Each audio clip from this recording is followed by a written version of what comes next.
Silakan, mic-nya belum di kuning sih mic-nya. Lapor, peserta Latsar Angkatan 122 kelompok 1 berjumlah 10 orang siap menerima materi. Laporan saya terima, laksanakan, awali dengan doa. Laksanakan. Sebelum kita memulai materi pada pagi hari ini, mari kita berdoa dan kita berdoa sesuai dengan agama dan keyakinan masing-masing. Dimulai.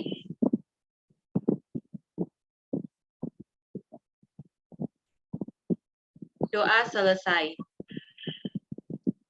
Istirahat di tempat, gerak. Oke, Bu Nancy, terima kasih. Demi menyempatkan waktu. Izin Pak D, waktu dan tempat kami persilakan. Oke, terima kasih atas waktu yang diberikan oleh evaluator Pak Melki. Assalamualaikum warahmatullahi wabarakatuh. Waalaikumsalam warahmatullahi wabarakatuh. Selamat pagi. Salam sejahtera bagi kita semua. Puji syukur kehadirat Tuhan Yang Maha Kuasa atas izinnya sehingga pada pagi hari ini kita bisa bertemu melalui room group ini dalam keadaan sehat walafiat. Semoga adik-adik di room ini selalu diberi kesehatan ya, sehingga di dalam mengikuti proses Latsar dari agenda 1 sampai selesainya nanti selalu mengikuti seluruh proses pembelajaran yang dijadwalkan di Latsar 122. Ya, pagi hari ini kita adik-adik barusan menyelesaikan agenda 3 ya. Ya, agenda 1, 2, dan 3 merupakan di virtual ini merupakan penguatan-penguatan dari MUUC yang adik-adik pelajari di modul. Dan sekarang kita akan memulai coaching agenda sekaligus bimbingan ya, atau coaching. Ya, saya yakin adik-adik sudah bekalnya sudah cukup banyak gitu ya, sudah sangat cukup banyak sampai di agenda 4 ini. Ya, tapi saya akan memulainya membuka PowerPoint di salah satu halaman.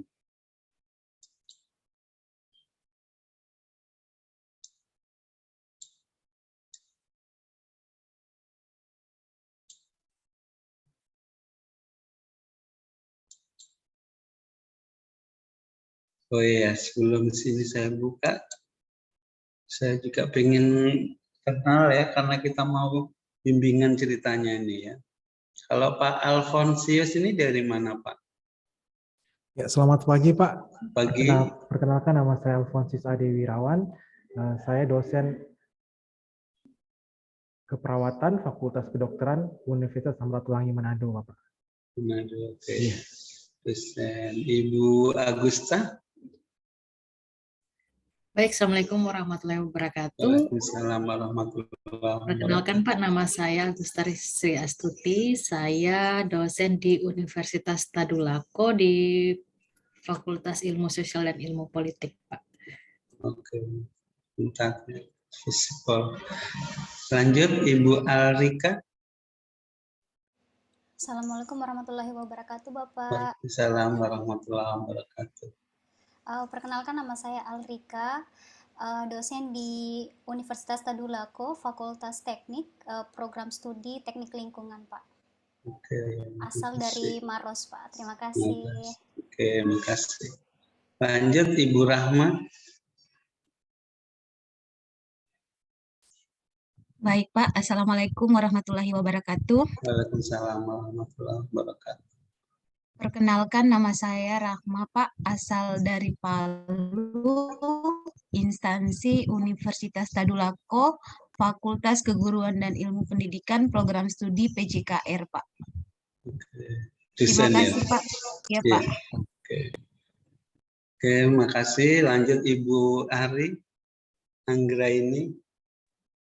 Selamat pagi, Pak. Salam sejahtera. Perkenalkan, nama saya F. Ari Anggraini Sebayang, saat ini saya ngajar di jurusan Sastra Inggris Fakultas Ilmu Budaya Universitas Samratulangi Manado, Pak.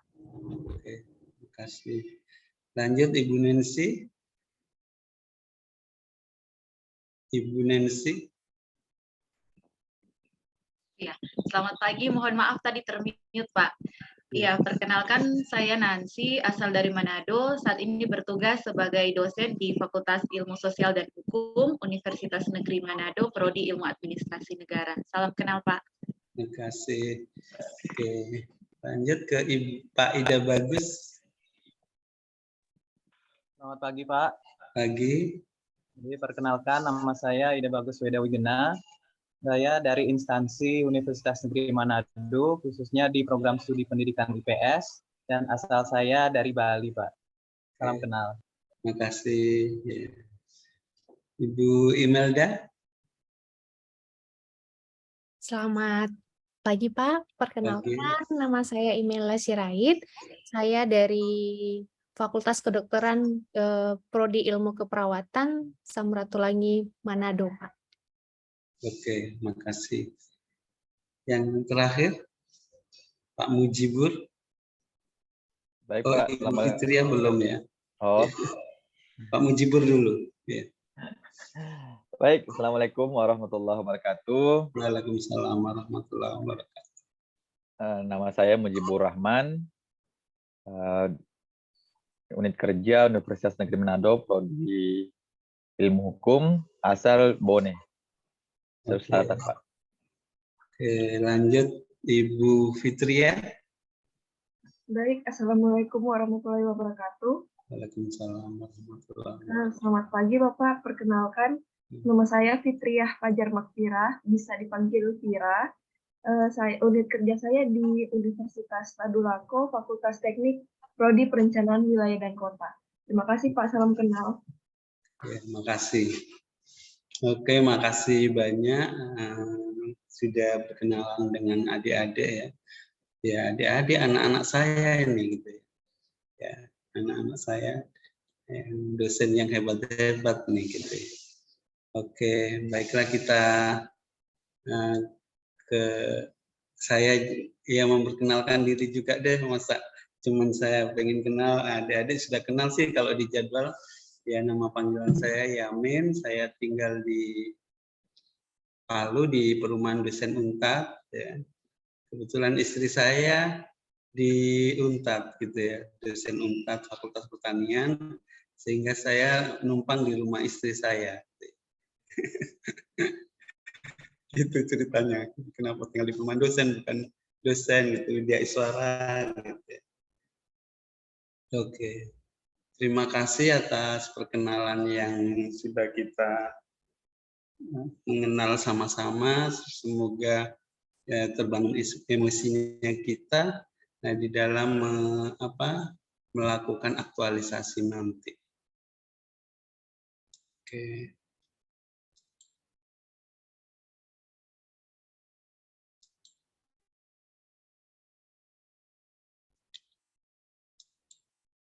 Sorry.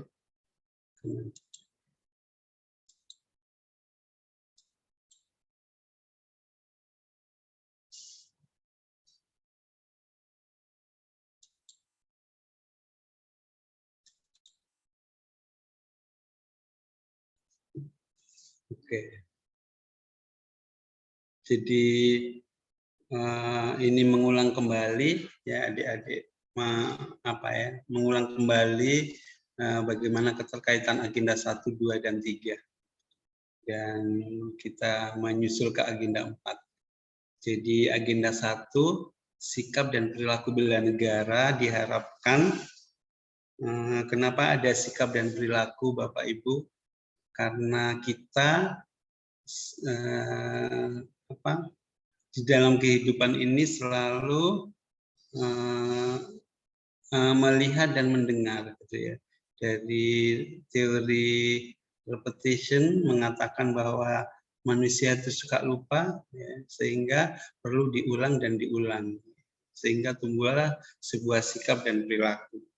Ya, dari teori ini kita memulai untuk melihat dan mendengar melihat seseorang, mendengar seseorang yang bicara, kemudian kita tangkap di dalam otak kita, kemudian kita analisis di dalam otak kita, muncullah sebuah sikap. Ya, sikap ini hanya kita yang tahu, kita sendiri yang tahu, dan kemudian kita wujudkan menjadi sebuah perilaku. Ya, jadi kalau perilaku, semua orang akan mengetahui siapa kita, bagaimana kinerjanya kita, ya, bagaimana tindak tanduk kita. Orang lain tahu siapa kita, tapi kalau sikap hanya diri kita sendiri. Ya, ketika saya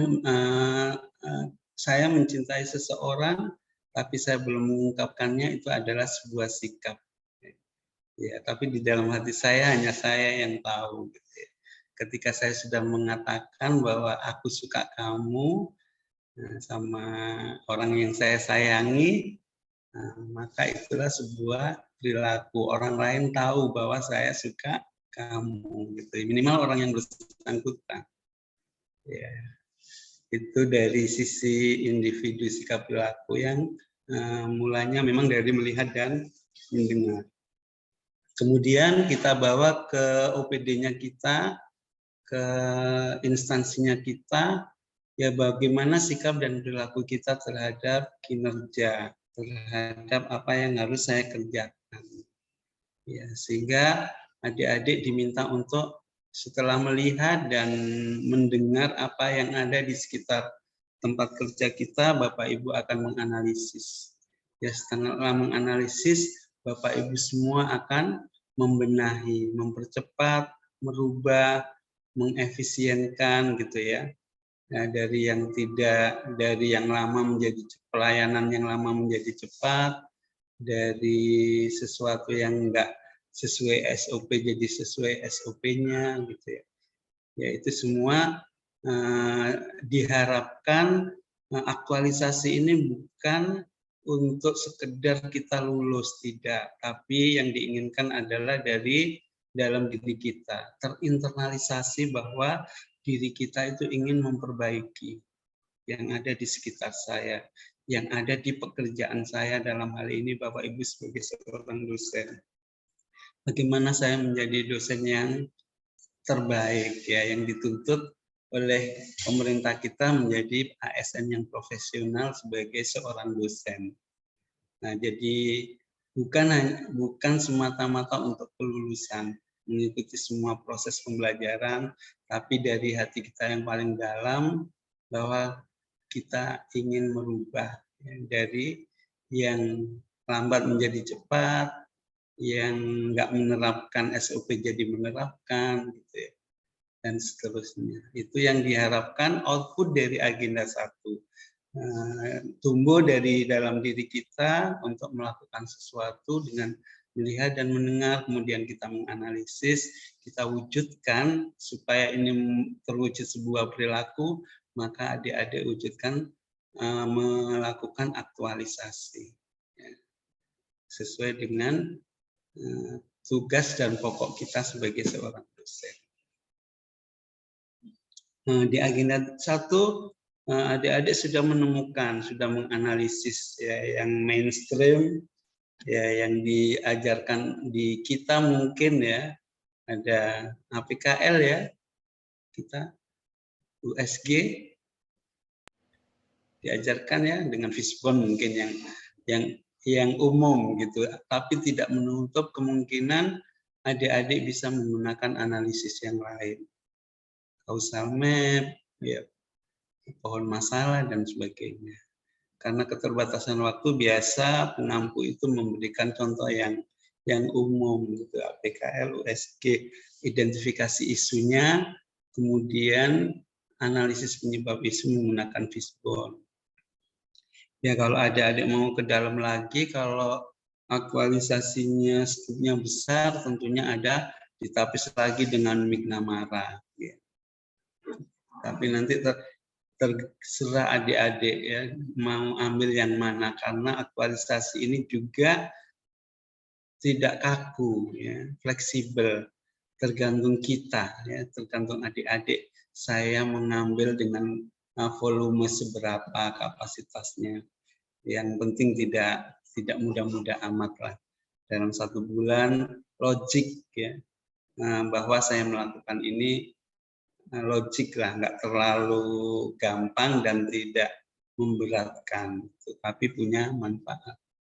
Itu di agenda 1. Di agenda 1 ini juga berarti outputnya adik-adik sudah punya judul dan kegiatan-kegiatan tentunya untuk melanjutkan ke agenda 2 dan agenda 3. Kemudian dari agenda 1 ini adik-adik kan ada temanya atau judul dan kegiatan-kegiatan yang akan dilakukan. Nah, dari kegiatan-kegiatan ini kita urai lagi ya menjadi tahapan kegiatan ya. Misalnya di masalah soal praktikum misalnya apa ya kalau dosen, soal praktikum gitu misalnya ya. Ada beberapa prosedur praktikum yang belum betul berdasarkan SOP-nya misalnya contohnya. Ya apa saja tahapannya? Ya menyiapkan bahan dan alat, prosedurnya dan sebagainya dan seterusnya ya adik-adik yang lebih paham. Ya, ketika kegiatan dan diuraikan menjadi tahapan-tahapan kegiatan, maka tahapan-tahapan kegiatan ini terkait dengan agenda 2, keterkaitan antara tahapan-tahapan kegiatan dengan nilai-nilai dasar PNS dalam hari ini berakhlak. Jadi kalau saya sih biasanya Bapak Ibu kegiatan itu ya 5 gitu ya. Sebetulnya kegiatan itu lebih dari 3, tapi kalau 4 kok pas-pas gitu, biasanya 5. Setiap kegiatan ada minimal 3 tahapan. Dan setiap tahapan minimal 3 nilai berakhlak. Ya sebetulnya di setiap tahapan 3 nilai berakhlak ini juga tidak baku Bapak Ibu. Karena asumsinya adalah ketika dalam satu tahapan kita hanya memberikan 1 nilai berakhlak, ya sepertinya kita kurang menganalisis gitu ya. Ya diberikan 3 nilai berakhlak ini tujuannya supaya kita lebih menganalisis lah gitu ya. Ya keterkaitan antara nilai-nilai berakhlak dengan tahapan kegiatan. Itu kesana. Kemudian itu kalau di agenda 1 bicara soal judul dan kegiatan, maka agenda 2 bicara soal keterkaitan antara nilai-nilai dasar dengan tahapan kegiatan. Dan agenda 3, Bapak Ibu, adalah ini kedudukan dan peran ASN, dalam hal ini manajemen dan smart ASN. Bagaimana manajemen ASN dan smart ASN terkait dengan kegiatan lagi, kembali ke agenda 1, bukan per tahapan kegiatan, tapi per kegiatan. Sehingga ketika kita sudah merampungkan keterkaitan ini, agenda 1, 2, dan 3, maka sekarang kita di agenda 4 ada habituasi yang dilakukan 30 hari kerja di instansi tempat bekerja. Ya misalnya kegiatan kita memerlukan waktu yang lama, lebih dari 30 hari, ya maka kita ambil dari sisi perencanaan dan pelaksanaannya, gitu. Atau pelaksanaan dengan evaluasi. Gitu. Tapi sebisanya kegiatan yang 1 bulan saja yang bisa dilakukan dalam 30 hari kerja. Kemudian setelah rancangan ya, kita bicara soal rancangan dulu. Rancangan aktualisasi kita sudah jadi, maka di tempat kerja kita, di kampus kita, kita juga bicara soal muatan teknis substansi lembaga dan PKTBT. Jadi ada kegiatan lain, ini dijelaskan nanti pada saat adik-adik melakukan aktualisasi di tempat kerja, adik-adik diminta untuk melakukan pengembangan kompetensi teknis bidang tugas. Jadi selain aktualisasi, adik-adik juga punya kegiatan lain yang bisa dimasukkan di PKTBT. Biasanya ada 5 kegiatan. Misalnya ikut webinar, atau kegiatan-kegiatan dosen lah yang menunjang pengembangan kompetensi diri gitu ya, di luar aktualisasi PKTBT ini. PKTBT ini juga memiliki andil porsi nilai itu 20%. Yang menilai adalah mentornya kita. Ya. PKTBT ini punya porsi 20%. Isinya adalah pengembangan kompetensi teknis di luar aktualisasi. Jadi nilai ini 20% untuk Bapak Ibu yang menilai adalah mentor kita. Oke.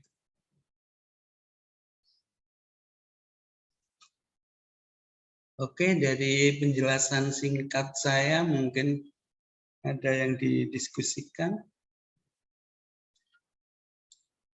Sudah sudah familiar betul karena hari-hari ini lagi ya, sampai bangun tidur pun sudah hafal itu berakhlak ya.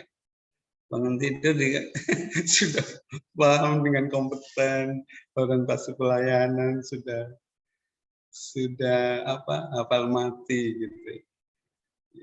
Oke. Di Kolabjar Bapak Ibu. Oh iya, yang ini ya, format rancangannya ya.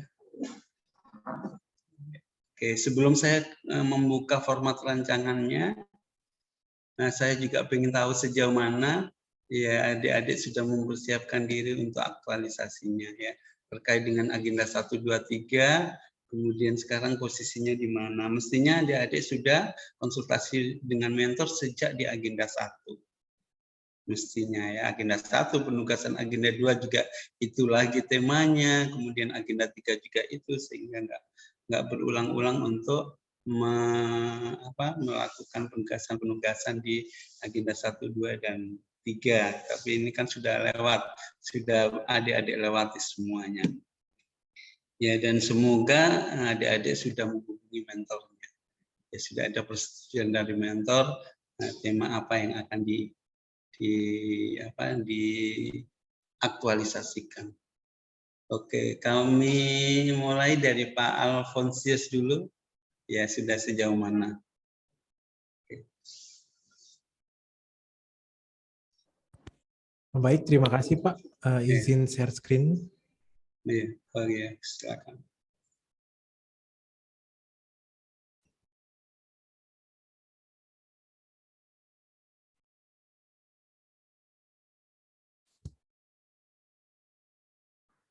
Sudah konsultasi sama mentornya, Pak?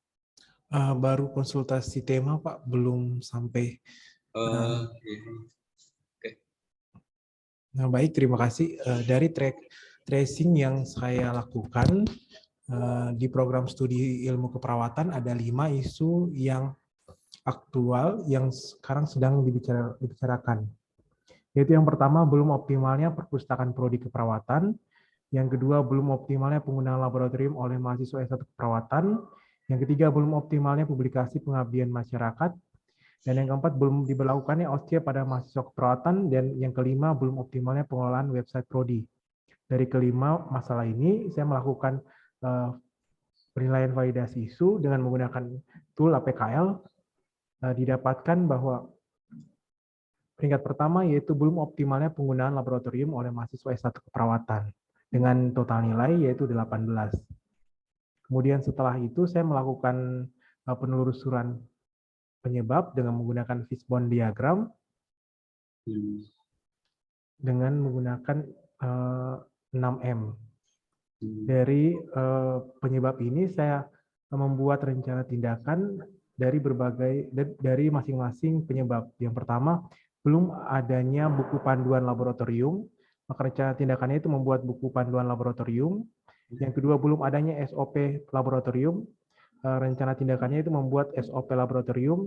Kemudian yang ketiga, kurang SDM dalam mengelola laboratorium. Maka di sini pengelolaan laboratorium itu dikelola oleh dua dosen, satu dosen, di mana menjadi kepala laboratorium sekaligus menjadi dosen seperti itu. Jadi kurang optimalnya pengelolaan laboratorium.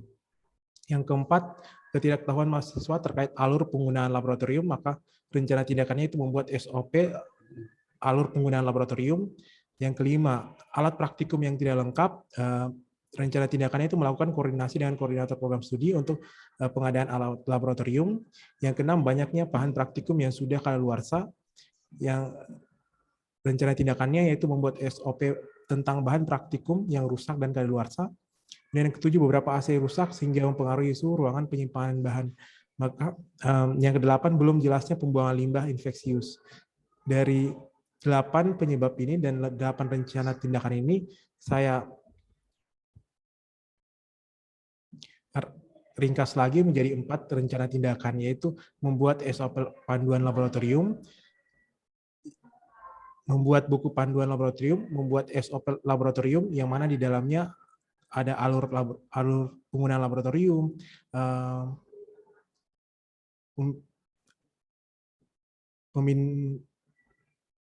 pengelolaan bahan praktikum sekali pakai, kemudian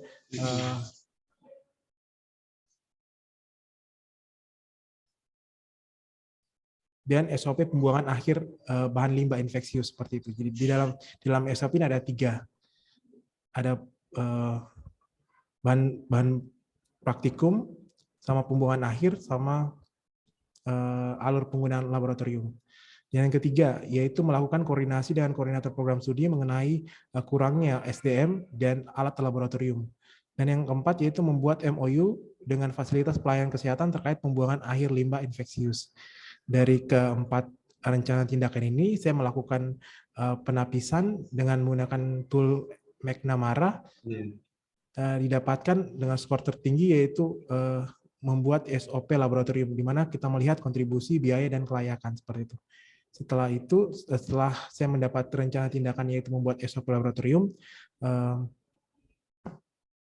saya melakukan membuat kegiatan berdasarkan rencana tindakan tersebut, yaitu yang pertama melakukan konsultasi dengan ketua program studi, kemudian mengidentifikasi rencana pembuat SOP laboratorium, dan yang ketiga membuat outline SOP laboratorium, yang keempat membuat SOP laboratorium, dan yang kelima melakukan uji SOP laboratorium, dan keenam yaitu perbaikan dan evaluasi uji SOP laboratorium, dan yang ketujuh validasi SOP laboratorium, seperti itu.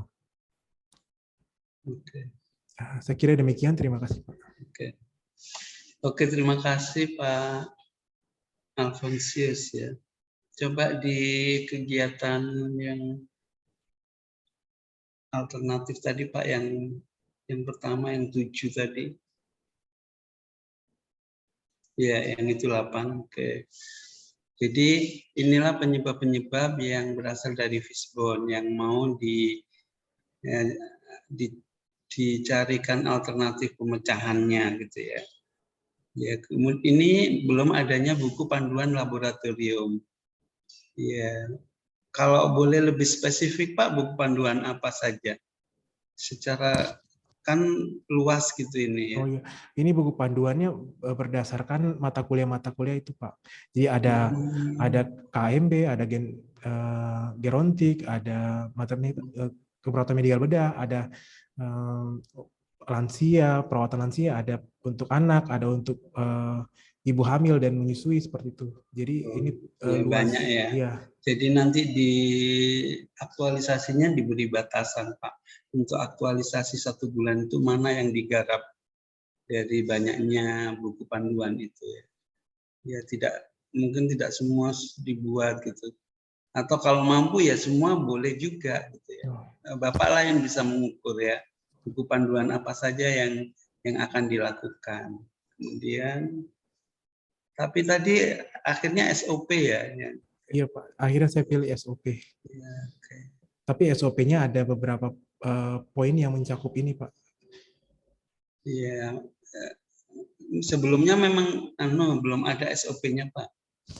Ya Pak, belum ada. Oke. Coba kalau gitu yang di Mignamara tadi, yang kegiatan yang sudah mengerucut tadi. Kan yang membuat SOP laboratorium, yang di bawahnya tadi Pak, kegiatan yang akan dilakukan. Ya ini 7 ini ya, menjelaskan konsultasi dengan mentor. Nah, ini nanti di tahapannya kan ini ada tahapan-tahapannya. Kemudian mengidentifikasi rencana pembuatan SOP. Jadi ini ya referensi tentang SOP laboratorium ya. Iya, Pak. Ya. Kemudian outline SOP, membuat SOP sendiri. Uji publik maksudnya gimana Pak? Oh, maksudnya di sini kami mengumpulkan dosen, kepala laboratorium, kemudian mahasiswa untuk melihat outline ini apakah sudah sesuai dengan sumbang saran ya. Ya, sumbang saran. Uji publik, perbaikan dan evaluasi hasil uji SOP laboratorium. Kemudian validasi SOP laboratorium. Pak, kalau misalnya dalam waktu 1 bulan kan aktualisasi ini untuk adik-adik semuanya, bukan untuk Pak Alfonsius ini, kira-kira boleh nggak ya salah satu dari SOP ini sudah diterapkan di minggu-minggu terakhir? Boleh digunakan gitu, salah satu. Kalau biasanya sih kalau bukan dosen bisa, nggak tahu kalau dosen. Saya sendiri kurang, iya kalau pas ada praktek dalam 1 bulan gitu ya. Kalau nggak ada gimana? Gimana menurut Bapak? Bisa nggak salah satu SOP-nya itu diterapkan gitu ya? Penerapan SOP-nya itu ada salah satunya. Kira-kira bisa nggak Pak? Bisa Pak. Bisa ya? Iya. Ya, karena tuntutan aktualisasi itu kita tidak hanya membuat SOP, tapi SOP yang kita buat itu sudah diterapkan. Ya, salah satu yang actionnya tadi kan uji publik itu sudah oke. Ya, bahwa buku panduan ini sudah diterapkan di laboratorium. Ya, mudah-mudahan bisa Pak ya, supaya melengkapi aktualisasinya Bapak. Ya, nanti dipilih sampel yang pada saat 1 bulan ini ada ini ya.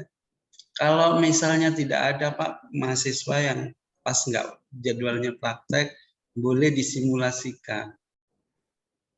Ya, kalau misalnya nggak ada yang praktek, disimulasikan bahwa SOP ini sudah diterapkan. Gitu.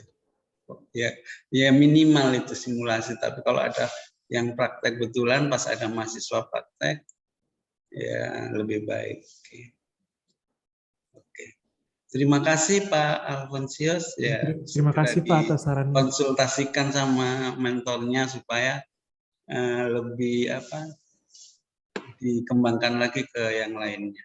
Baik, terima kasih Pak. Oke, kami persilakan Ibu Agusta. Baik Pak, terima kasih. Ya. Saya coba share screen Pak. Iya. Untuk sementara saya masih sampai di identifikasi isu, terus saya turunkan ke teknik tapisan isu dulu Pak. Jadi untuk isu yang sekarang lagi aktual ya di prodi saya, itu yang pertama, belum optimalnya kegiatan pembelajaran mata kuliah kewirausahaan yang mengacu kepada MBKM di program studi administrasi publik FISIP UNTAD dengan mata kuliah kewirausahaan di program studi administrasi publik yang masih menggunakan RPS yang belum menggunakan metode team based project dan case method. Dan isu kedua, belum maksimalnya arsip kepustakaan. Bisa di-share Bu. Oh iya. Oke, saya kira saya sudah share. Mohon maaf Pak. Ya. Baik. Sudah Pak? Sudah proses. Iya Pak. Oke, sudah. Baik. Ini Pak, jadi yang tadi saya bilang pertama isu itu, terus isu kedua yaitu belum maksimalnya arsip kepustakaan yang terintegrasi antar fakultas di lingkungan Universitas Tadulako, sehingga banyaknya mahasiswa yang agak kesulitan ketika mencari referensi kepustakaan, terutama lintas fakultas dalam lingkungan Universitas Tadulako. Isu ketiga yaitu belum adanya teknologi informasi terkait kehadiran dan kegiatan dosen di program studi administrasi publik, sehingga yang terjadi yaitu banyaknya mahasiswa yang agak kesulitan ketika menemui dosen, terutama dalam proses pembimbingan tugas akhir. Ada isu berikutnya yaitu belum adanya sistem teknologi informasi terintegrasi terkait pelayanan akademik untuk mahasiswa. Dan isu sekarangnya pembelajaran blended ini masih membatasi ruang gerak mahasiswa terutama dalam pelayanan akademik. Terus dilakukanlah analisis lewat APKL dan hasilnya seperti ini, Pak. Untuk isu yang pertama yaitu belum optimalnya kegiatan pembelajaran mata kuliah kewirausahaan yang mengacu kepada MBKM ini mendapatkan total yang tertinggi karena kalau dianalisa kemarin sesuai dengan masukan juga dari tutor di agenda yang pertama, Pak, karena jika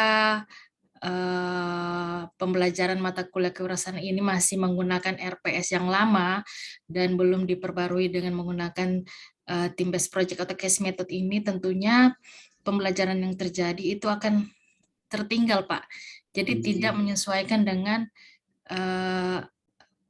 MBKM, yaitu Merdeka Belajar Kampus Merdeka yang sekarang memang sudah harus diterapkan dalam pembelajaran. Nah, yang kedua, isu kedua yang mempunyai skor di bawah itu yaitu belum adanya teknologi informasi terkait kehadiran dan kegiatan dosen di program studi administrasi publik. Jadi yang terjadi di sini tidak ibaratnya mahasiswa itu tidak mengetahui apakah dosen A ini hadir di kampus atau tidak, Pak, seperti itu. Jadi tidak ada informasi yang ibaratnya dosen itu stay dari jam berapa sampai jam berapa di kampus, sehingga mahasiswa juga kesulitan untuk menemuinya. Jadi harus melakukan kontak dulu lewat telepon atau WhatsApp atau SMS yang mungkin mendapatkan respon yang lambat juga. Jadi mahasiswa kesusahan, aduh saya mau ketemu dengan dosennya, tapi ya kayak begitu, Pak.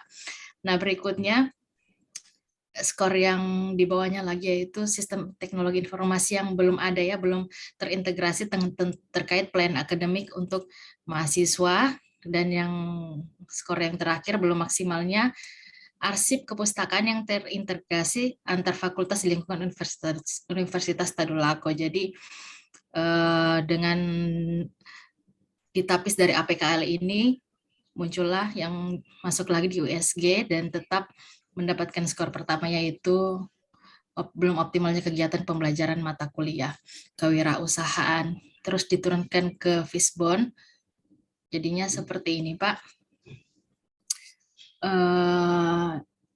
Dilihat dari sisi manusianya, jadi dosen yang sekarang ini masih menggunakan RPS lama, yaitu di dalamnya hanya menggunakan metode ceramah dan diskusi saja. Nah, sementara metodenya itu ya, Pak. Jadi di RPS lama itu belum menggunakan metode team-based project dan case method yang dimaksud, ya, dimaksud untuk mengoptimalkan nanti pembelajaran mata kuliah ini. Terus di sisi materialnya yaitu belum tersusunnya RPS tersebut. RPS yang dimaksud yaitu RPS yang mengacu kepada MBKM yang memuat atau berisikan metode team-based project dan case method. Mesinnya yaitu dosen pengampu mata kuliah kewirausahaan yang belum menyusun RPS tersebut, RPS dengan menggunakan metode team-based project dan case method.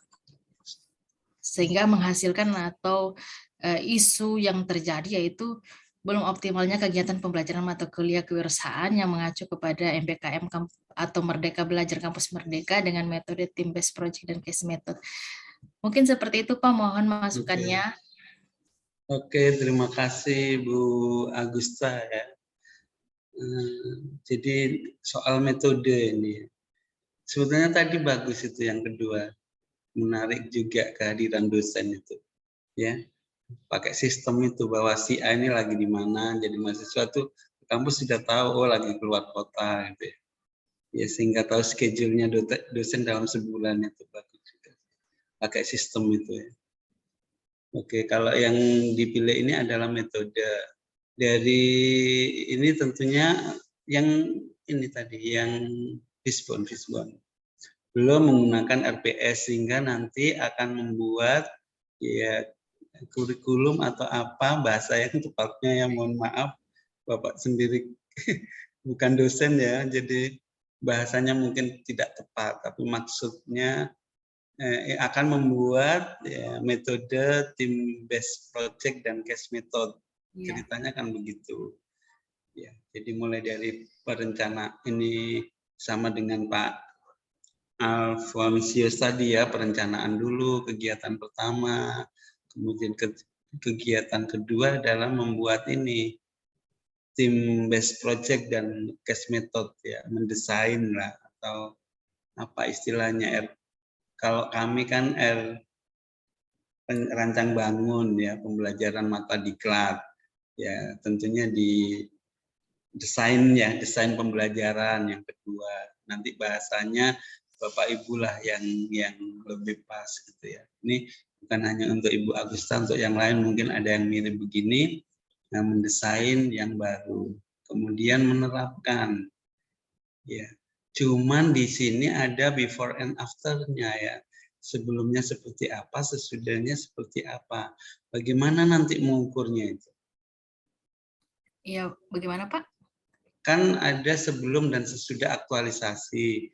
Yang selama ini kan pakai RPS yang belum mengacu Kampus Merdeka gitu ya. Ya, jadi ya, nanti kondisinya seperti apa? Nanti setelah aktualisasi ya silakan. Iya, jadi nanti kalau kemarin dibicarakan di agenda 1 dan juga agenda 2 lanjutannya. Iya. Jadi nanti ini luarannya Pak adalah terbuatlah ini RPS dengan RPS baru ini Pak.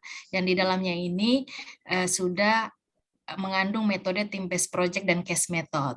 Jadi kan sekarang RPS tersebut belum ada. Jadi nanti luarannya itu RPS itu sudah ada, dibentuk oleh dosen pengampunya. Jadi disusunlah RPS yang dimaksud oleh dosen pengampunya seperti itu. Itu yang akan dirancang, disusun, yang menjadi hasil dari aktualisasi ini, Pak. Oke. Ya. Jadi indikatornya RPS berarti ya? Ya, indikatornya terbuatlah RPS ya. ini.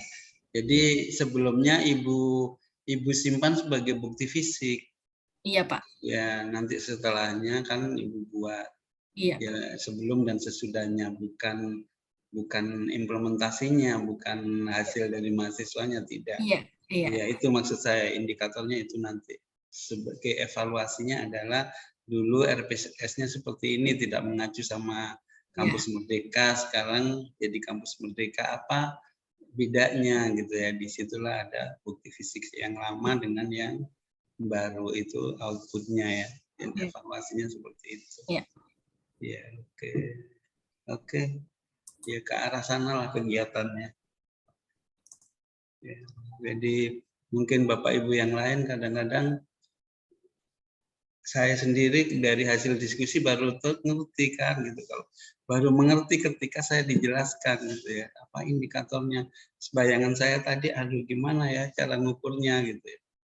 Nah, pembelajaran yang belum mengacu dengan yang sudah, yang baru gitu. Nah, ternyata ininya kurikulumnya yang dibedakan. Oke, makasih. Kami lanjutkan dengan Ibu Alrika. Iya Pak, terima kasih. Saya coba share screen.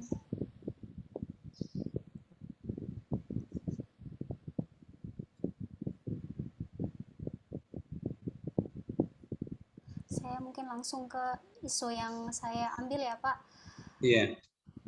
Ya, jadi dari beberapa isu yang saya coba ramu dari yang saya temukan di instansi saya. Yang pertama yaitu minimnya kajian literasi internasional. Jadi dalam hal ini misalnya dalam proses belajar mengajar di kelas itu masih kurang dari mahasiswa untuk dalam mengkaji seperti artikel, data, dan ataupun informasi kayak gitu. Sedangkan di dalam faktanya bahwa beberapa secara mayoritas misalnya materi-materi yang ada di teknik lingkungan itu masih berpatokan pada referensi luar gitu Pak. Kemudian yang kedua itu tidak maksimalnya metode pembelajaran digital. Jadi sebenarnya di sini yang menjadi titik fokusnya itu karena persoalan internet yang masih kurang memadai. Kemudian kurangnya pemahaman mahasiswa saat melakukan praktikum. Di sini sebenarnya karena persoalan pedoman. Belum ada pedoman lengkap pada saat melakukan praktikum di laboratorium. Kemudian kurang nyamannya ruang kelas untuk belajar mengajar di sini sebenarnya lebih kepada estetika karena terkadang masih banyak sampah yang berserakan di dalam ruangan kelas. Kemudian minimnya pemahaman dan kemampuan aplikatif mahasiswa terhadap geospasial. Nah, di sini terkait mengenai pengetahuan spesifik dan skill sebenarnya dari mahasiswa, sedangkan aplikasi-aplikasi yang berbasis elektronik itu kan Pak semakin digaungkan karena apalagi kita berada di era digitalisasi. Kemudian yang keenam itu beban kerja dosen yang berlebih di sini karena memang program studi teknik lingkungan itu baru dibuka Pak di tahun 2016 sehingga dosen itu masih sangat kurang. Dalam artian arahnya ke beban kerja dari yang diberikan misalnya dalam hal mengajar dan sebagainya.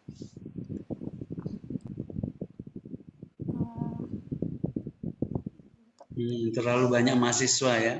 Iya Pak, sedangkan dosennya masih kurang. Dosen home base kami itu kalau tidak salah masih cuma 7-8 orang kalau tidak salah Pak. Iya, rata-rata begitu. Mungkin di Manado juga kali Bu ya, Bapak Ibu. Banyak sekali mahasiswa, dosennya terbatas. Baik ini Pak, untuk penentuan core issue, saya juga menggunakan aplikasi metode APKL, di mana dari ke-6 isu tadi bisa terlihat bahwa ada 3 isu yang memiliki skor yang sama, yaitu minimnya kajian literasi internasional, kemudian ada di isu keempat kurangnya pemahaman mahasiswa saat melakukan praktikum, dan yang kelima dan yang terakhir itu minimnya pemahaman dan kemampuan aplikatif mahasiswa terhadap geospasial. Karena poinnya sama, jadi saya melakukan penapisan kembali dengan menggunakan metode USG, dan dari sini saya menemukan bahwa minimnya pemahaman dan kemampuan aplikatif mahasiswa terhadap geospasial itu menjadi prioritas untuk diselesaikan permasalahannya.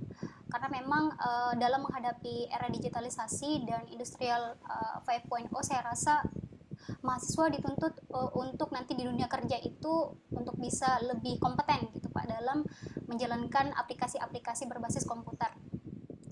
Nah, dari sini saya menganalisa penyebab isunya menggunakan Fishbone dengan menggunakan pendekatan 4S dari segi sistem, suppliers, surroundings, dan skills. Nah, dari sistem sendiri di sini karena minimnya pemahaman dan kemampuan aplikatif mahasiswa terhadap geospasial itu karena tidak menjadi skill wajib untuk diajarkan dalam sistem pembelajaran. Kemudian dari segi suppliers, memang belum tersedia pembelajaran intensif ataupun pelatihan-pelatihan terkait tool-tool geospasial di lingkungan kampus. Selanjutnya di surroundings, di sini masih kurang exposure. Jadi masih sangat jarang menemukan ahli pengguna tool-tool pemetaan geospasial di lingkungan kampus. Dan yang terakhir itu memang mahasiswa kurang dipapar. Bagaimana cara mengaplikasikan sehingga pemahaman dan kemampuan mahasiswa itu masih kurang, gitu Pak. Nah, dari sini beberapa alternatif solusi dari keempat penyebab masalah tadi. Dalam penyebab masalah pertama tidak menjadi skill wajib untuk diajarkan dalam sistem pembelajaran. Alternatif solusinya yaitu mengusulkan adanya alternatif pembelajaran pengaplikasian tool-tool geospasial di lingkungan kampus. Kemudian untuk masalah kedua, karena belum tersedianya wadah, maka perlu diadakan pelatihan pengaplikasian instrumen geospasial tersebut. Sedangkan untuk masalah exposure yang kurang karena masih sangat jarang menemukan ahli pengguna, maka nanti akan dihadirkan fasilitator pelatihan pemetaan geospasial yang ahli di bidangnya. Kemudian yang terakhir, karena mahasiswa masih kurang dipapar dengan pengaplikasian software tersebut, maka mahasiswa akan diberikan pelatihan untuk meningkatkan kemampuannya. Nah, dari sini maka dibuatlah rancangan tema kegiatan, yaitu peningkatan pemahaman geospasial mahasiswa melalui pelatihan pemetaan dengan menggunakan quantum GIS, Geographical Information System. Dari sini ada beberapa kegiatan yang saya canangkan. Yang pertama, di persiapan kegiatan itu terbagi menjadi pra pelaksanaan kegiatan dan pelaksanaan kegiatan. Di pra persiapan seharusnya sini apa, pra persiapan kegiatan. Di tahapannya ada 3. Yang pertama, konsultasi dengan mentor dengan agenda menentukan isu yang sesuai kebutuhan mahasiswa, kemudian menentukan instrumen atau tool geospasial yang sesuai. Dengan agenda itu kita berusaha mencari tool yang lebih ringan, mudah, atau simple digunakan oleh mahasiswa, karena bagaimanapun mereka ini masih baru, jadi ceritanya masih pemula gitu Pak. Jadi kita berusaha mencari aplikasi yang simple untuk digunakan untuk pertama kali gitu. Kemudian mencari referensi untuk pembuatan panduan pelatihan. Jadi agendanya mengumpulkan berbagai literatur pemetaan geospasial yang telah dipilih dalam hal ini, yaitu Quantum Geographical Information System. Kemudian di tahap persiapan kegiatan itu ada menentukan pemateri pelatihan yang sesuai. Jadi nanti kita mencari yang ahli di bidangnya. Selain sebenarnya juga saya sendiri berupaya untuk menjadi salah satu pemberi materi di situ, tetapi tentu butuh ahli di bidangnya yang lebih spesifik itu Pak. Kemudian menyiapkan ruangan pelatihan dan menyebarkan informasi, karena tentunya untuk mengadakan pelatihan ini butuh penyebaran informasi secara menyeluruh ke mahasiswa. Pelaksanaan kegiatan di sini langsung ke pelatihan kegiatan Quantum GIS di lingkungan Fakultas Teknik Universitas Tadulako. Agendanya yaitu memberikan pengenalan pemetaan geospasial, kemudian pengenalan bagaimana sebenarnya tool Quantum GIS itu, kemudian dilakukan instalasi software, dan pembimbingan pengoperasian tool oleh fasilitator yang dihadirkan. Kemudian di monitoring atau evaluasi nanti ada 2 agenda, yang ada 2 tahapan kegiatan. Yang pertama, pemberian pre-post test pelatihan. Jadi agendanya kita memberikan pre-test sebelum pelatihan dimulai dan memberikan post-test setelah pelatihan dilakukan. Kemudian saya mengambil inisiatif untuk melakukan pembuatan video pengoperasian Quantum GIS. Jadi nanti ada semacam percontohan dari mahasiswa yang membuat yang mengikuti pelatihan untuk membuat video selama proses pengoperasian sebagai bahan acuan hasil peningkatan skill mahasiswa setelah pelatihan. Saya rasa seperti itu Pak dari saya, terima kasih.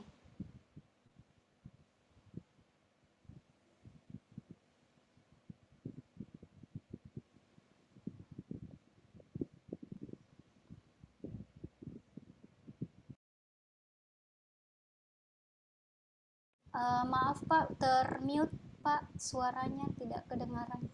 Oke, sorry. Ya, terima kasih atas presentasi yang dibawakan oleh Ibu Alrika, sejauh mana persiapannya dengan aktualisasinya. Jadi yang diambil adalah hal yang teknis ya, geospasial. Jadi teknisnya membuat GIS itu ya, bukan penggunaan GIS ya, karena seperti orang awam gitu ya, saya GIS gitu ya. Misalnya ini biasa diterapkan di, misalnya contohnya di pertanian gitu ya, atau di perikanan. Ada bantuan gitu ya, bantuan benih gitu ya. Si petani itu bilang bahwa luas lahannya 1 hektar gitu ya, taruhlah 100 hektar ya, padahal dengan alat itu nggak sampai gitu ya, sehingga kebutuhan benihnya itu terlebih terbuang gitu. Perikanan juga gitu, bantuan perikanan luasnya berapa petak, dibilang 100 petak, padahal yang ada cuma 80 petak. Itu ya manfaatnya untuk itu ya Bu Aldika, salah satunya. Iya Pak, tapi untuk di spesifik ke teknik lingkungan sendiri ataupun untuk kajian-kajian di lingkungan biasanya kita gunakan untuk analisis permasalahan yang terjadi. Jadi nanti salah satu hasilnya misalnya ada pemetaan kasus-kasus yang terjadi di lingkungan, misalnya bagaimana misalnya kita melihat wilayah-wilayah yang memiliki kasus-kasus misalnya pencemaran seperti itu, misalnya titik-titik misalnya pencemaran, ataupun misalnya sebagai contoh anggaplah kita melakukan pengambilan data dengan melihat bagaimana misalnya sungai yang tercemar di titik-titik mana saja. Nah dari semua data yang ada kita bisa tuangkan dalam bentuk peta, jadi nanti kita bisa hasilnya itu kita menjadi acuan di titik mana misalnya menjadi prioritas untuk diselesaikan masalahnya, seperti itu Pak, salah satu contohnya. Ya. Iya. Oke, jadi nanti diaktualisasinya di memang di mau yang dilatih ini, pelatihan JIS ini di tools yang mana gitu, nanti dispesifikkan. Yang kalau Ibu Alrika bilang untuk ini lingkungan, ya lingkungan, nanti diarahkan ke sana. Kemudian yang terakhir ada juga outputnya tadi ya video tutorial ya, bagaimana ya membuat JIS ini dengan tools-toolsnya yang ya orang-orang teknik lah yang tahu ini ya. Yang ya oke. Gitu, Pak. Oke, kalau dari sisi kegiatannya sih sedikit tapi berat juga. Karena itu membuatnya itu lama, butuh waktu berapa hari itu? Untuk 1 minggu? Pelatihannya sebenarnya sudah saya coba konsultasikan juga dengan teman yang ahli di bidang kuantum gizi ini Pak.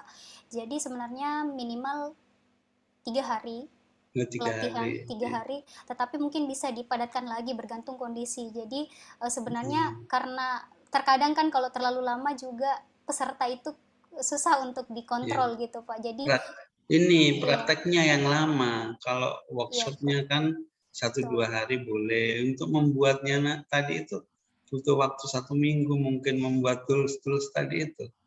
Ya. Oh jadi di sini Pak sistemnya sebenarnya memberikan pemahaman bagaimana mengoperasikan. Jadi jadi maksudnya tidak butuh waktu sampai 1 minggu seperti itu. Jadi nanti diarahkan cara pengoperasiannya itu seperti cara ini. pengoperasiannya. Ya, saya pikir membuatnya itu lama ini. Membuat kalau lingkungan tentunya ada caranya beda. Kalau untuk pertanian beda, perikanan beda kan gitu. Taruhlah salah satunya ini cara mengoperasikannya ya. Iya, dengan yang sudah ada. Iya Pak, biasanya kalau di dalam pelatihan itu memang sudah ada data awal yang diberikan. Jadi nanti tinggal seperti bagaimana misalnya memasukkan data dan sebagainya. Nanti juga hasil akhirnya itu outputnya mereka bisa langsung menghadirkan misalnya ini contoh pemetaan dengan titik-titik sesuai tema. Misalnya kalau tadi tema lingkungan kayak gitu apa Pak? Gitu Pak. Iya. Oke, terima kasih banyak. Ini yang penting Bapak Ibu semuanya bisa mengukur kegiatannya itu ya jangan terlalu kalang kabut dengan aktualisasi yang kita buat, kita sendiri yang menentukan ya dengan porsi ini paslah 1 bulan atau 30 hari kerja. Oke, sebelum lanjut ya saya membuka rancangannya dulu ya. Yang lainnya teman-teman yang lainnya di pertemuan berikutnya ya. Oke. Kalau untuk di kolabjarnya Bapak Ibu kan sudah saya beri tanggal-tanggal untuk mengumpulkan bab 1, bab 2 PowerPoint itu. Kalau Bapak Ibu memang belum tanggalnya sudah selesai dan merasa sudah final gitu ya boleh di-upload di Kolabjar.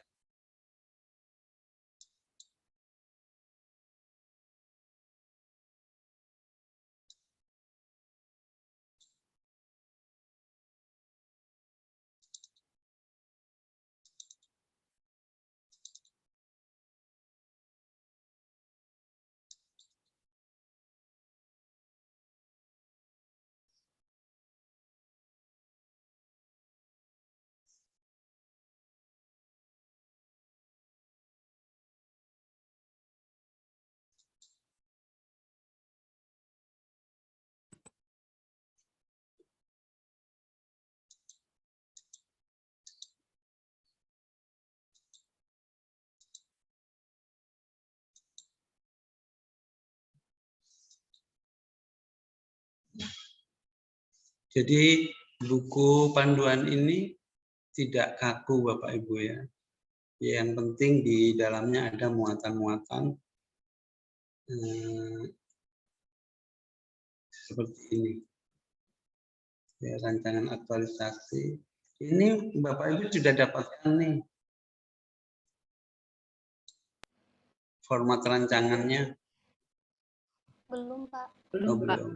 Belum, Pak, belum. Oke. Ya, ini.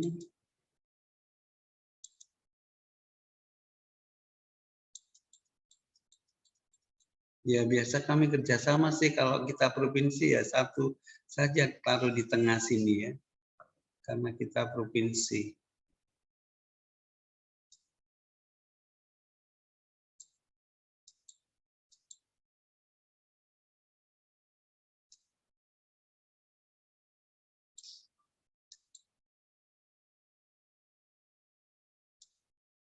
Ini coachnya, mentornya. Nanti ini ada halaman lembar persetujuan hasil perbaikan. Ini setelah seminar rancangan. Ada saran-saran dari penguji, baru ini ditandatangankan ke penguji. Ya, ini sekali lagi hanya acuan ya Bapak Ibu ya. Bapak Ibu lebih banyak referensi yang saya yakin Bapak Ibu lebih banyak referensinya. Ya, oke, di pendahuluan biasanya Bapak Ibu ini, kalau saya sih yang biasanya yang pertama adalah peraturan perundangan sesuai isu yang diangkat. Ya, berdasarkan Undang-Undang ASN nomor 5 tahun 2014, peraturan pemerintah, kemudian perkalan nomor 13 dan 14 tentang penyelenggaraan Latsar. Ya, kemudian ya mohon maaf ini hanya sharing ya, saya yakin Bapak Ibu sudah tahu semuanya, ini hanya sharing aja. Kemudian misalnya tadi contohnya tentang kurikulum kampus merdeka dengan kewirausahaan itu berdasarkan peraturan SK atau apa gitu ya yang mengangkat itu, atau tentang laboratorium tentu ada dasar hukumnya kenapa ya laboratorium itu diangkat. Begitu juga geospasial tadi sudah dijelaskan berdasarkan dasar hukumnya apa, itu disebutkan di awal. Setelah ini baru permasalahan. Ya, kebalik mestinya ini peraturan perundangan ini yang pertama. Kemudian yang kedua baru didefinisikan ruang lingkup permasalahan yang akan diselesaikan. Ya, kondisi saat ini seperti apa, kondisi yang diharapkan seperti apa.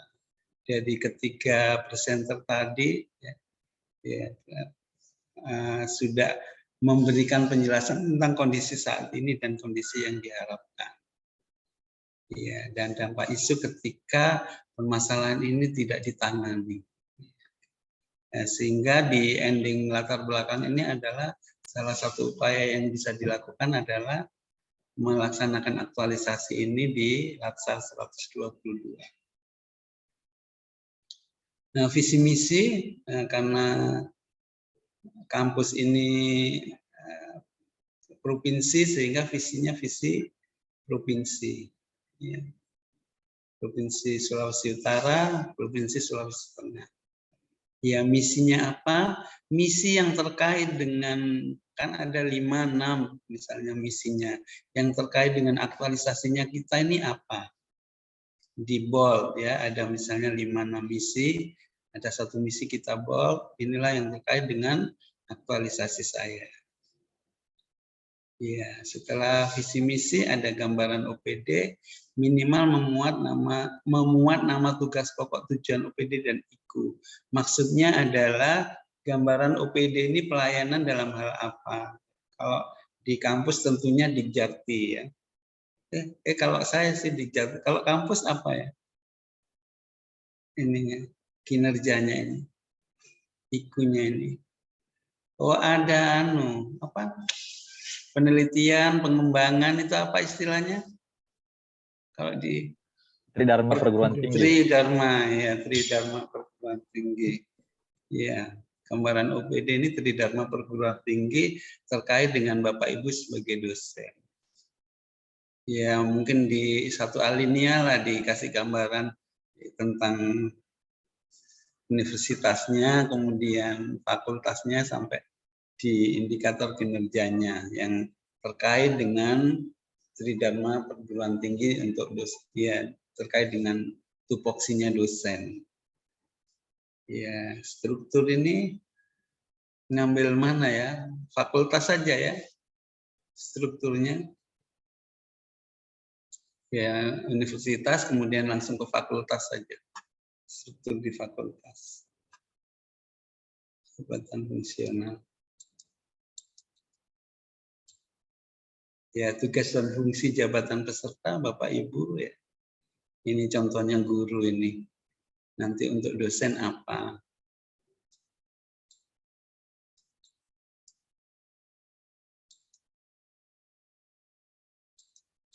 Tujuan aktualisasi ada dua.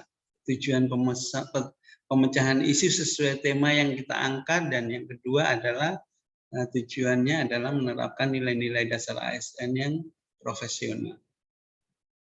Tujuannya.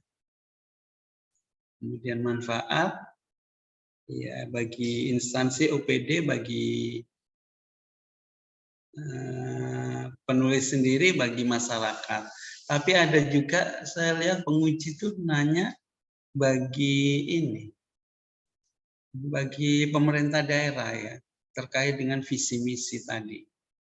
Ada ya, saya ya menemukan penguji itu yang minta ditambahkan ini manfaat bagi pemerintah daerah, kemudian OPD dalam hal ini kampus ya, kemudian bagi penulis dan bagi masyarakat.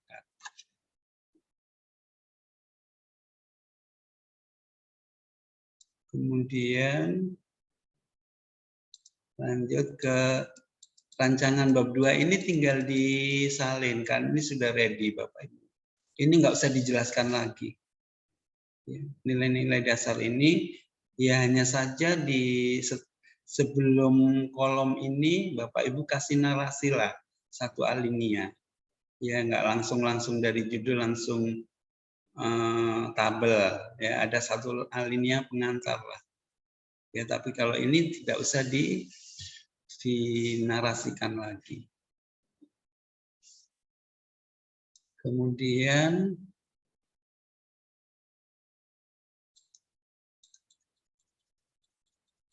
itu tadi 21, 22-nya 22 kedudukan dan peran PNS untuk mendukung terwujudnya smart governance, manajemen ASN dan smart ASN.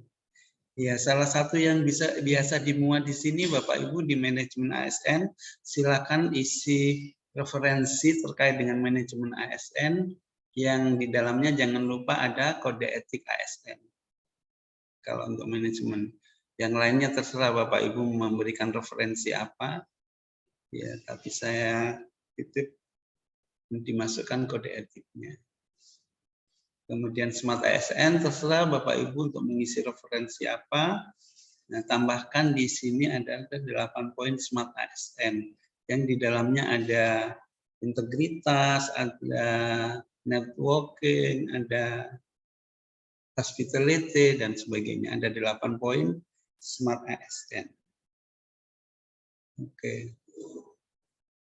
Kemudian sebetulnya ini tinggal nyalin yang analisis isu ini Bapak Ibu semuanya sudah tuliskan tadi ya, yang mewakili 3 orang, tapi saya yakin seluruh teman satu kelompok ini sudah membuatnya. Jadi APK USG, Fishbone, causal map atau tree analysis atau McNamara, kemudian ada alternatif pemecahan masalah atau gagasan idenya.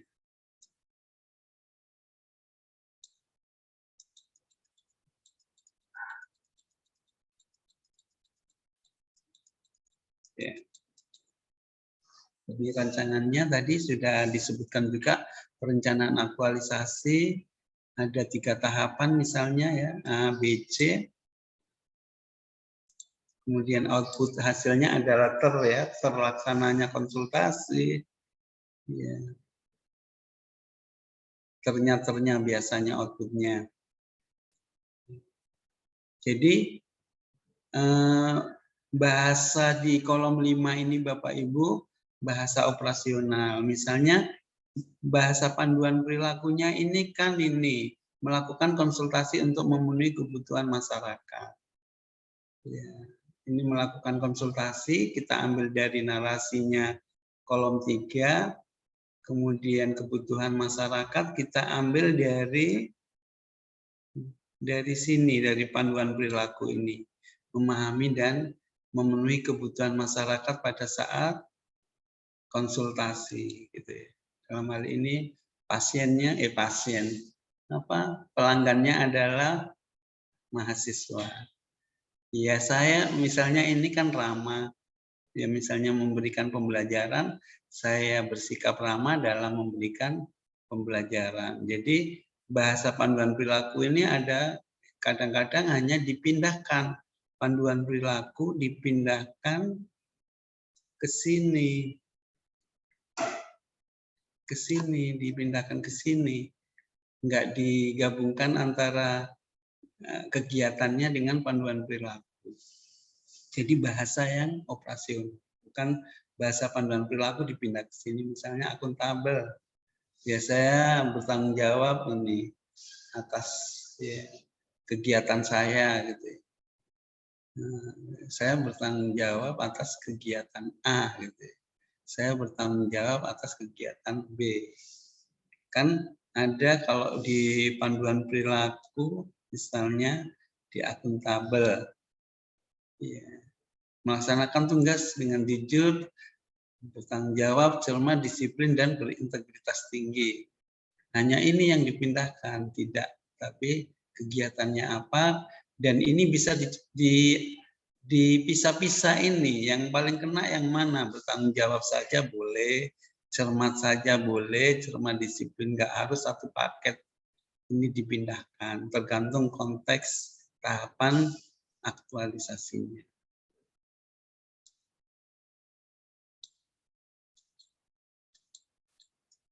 Oke, itu saja. Kemudian kalau saya sukanya jadwal itu harian, jelas. Kalau mingguan itu, kalau menurut saya nggak jelas. Misalnya konsultasi dengan mentor, minggu ke-1. Ini 1 minggu kah atau 1 hari konsultasinya gitu. Ya biasa saya minta adik-adik per hari, harian, jadwal harian. Ya lebih kena lah konsultasi 1 hari, menyiapkan media 2 hari, 3 hari, gitu. Workshopnya 3 hari, gitu. Kemudian prakteknya 2 hari. Gitu. Membuat SOP-nya itu banyak tadi lama 1 minggu atau 1 minggu, kemudian penerapannya diambil salah satu sampel 3 hari, gitu ya. Jadi lebih jelas. Ya juga di Kolabjar juga saya sudah sudah upload laporan hasilnya ya. Nanti nggak usah sekarang, ini rancangannya bisa diupload di Kolabjar, diunduh di Kolabjar bukan diupload.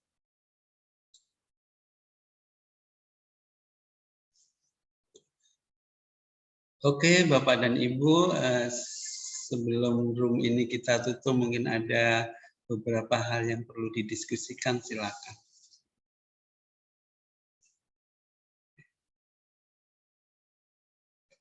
Ya, kayaknya sudah siap-siap dah ya.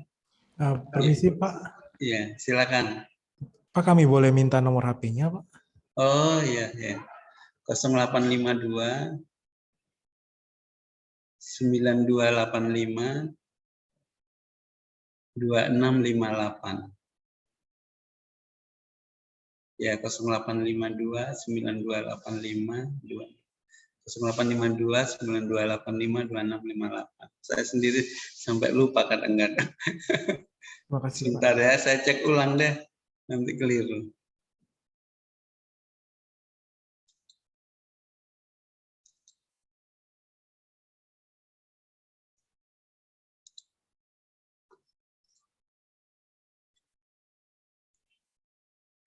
Delapan 852 9285 2658.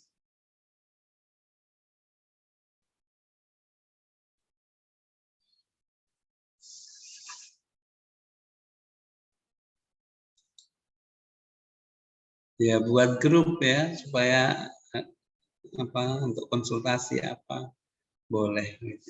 Banyak sekali grupnya ya Bapak Ibu ya. Sampai kapasitas HP kita ini terbatas. Jadi habis WhatsApp langsung hapus ulang. Nah, saya selalu minta izin begini, tidak mengurangi rasa hormat, tidak mengurangi silaturahmi kita karena kapasitas HP saya terbatas. Mohon izin untuk keluar dari grup gitu. Ya kalau ada keperluan yang pribadi japri. Oke. Jadi modelnya saya Bapak Ibu ketika Bapak Ibu sudah membuat rancangan, tapi di Kolabjar nanti sebelum masuk di berikutnya saya feedback memang gitu. Jadi ketemu itu tinggal konfirmasi saja. Enggak lama, enggak harus 2 jam gitu, enggak. Ya, terus ini saya kayaknya dari Kolabjarnya ada saya tanggal 26 itu enggak bisa. Saya majukan tanggal 24 sore. Ya. Ada di nanti melalui evaluator saya kasih informasi ke Bapak Ibu ya. Kalau ada perlunya. Kalau yang tanggal 22 oke, masih ada. Yang tanggal 26 itu saya nggak bisa, saya majukan tanggal 24 sore. Kemudian yang tanggal 28 juga nggak bisa, saya tunda di 29 pagi. Kalau berdasarkan jadwal tanggal 30-nya kita kan insya Allah ujian ya, ujian rancangan. Ya oke, terima kasih banyak atas responnya Bapak Ibu. Saya terima kasih sekali, saya juga belajar dari Bapak Ibu semuanya ya tentang pengalaman-pengalaman yang telah dilalui oleh adik-adik semuanya di room ini. Dan mohon maaf apabila dalam fasilitasi banyak kekurangannya. Waktu saya kembalikan ke evaluator. Terima kasih banyak Pak Melki. Terima kasih Pak De. Sebelum kita akhiri Terima kasih. Saya persilakan Pak Mujibur untuk membuat laporan dan memimpin doa.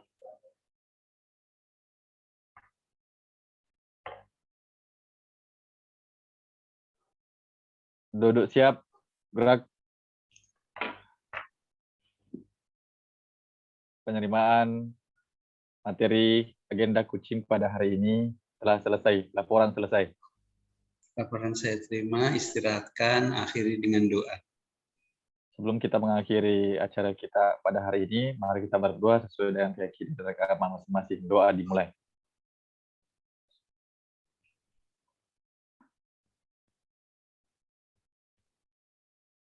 Doa selesai.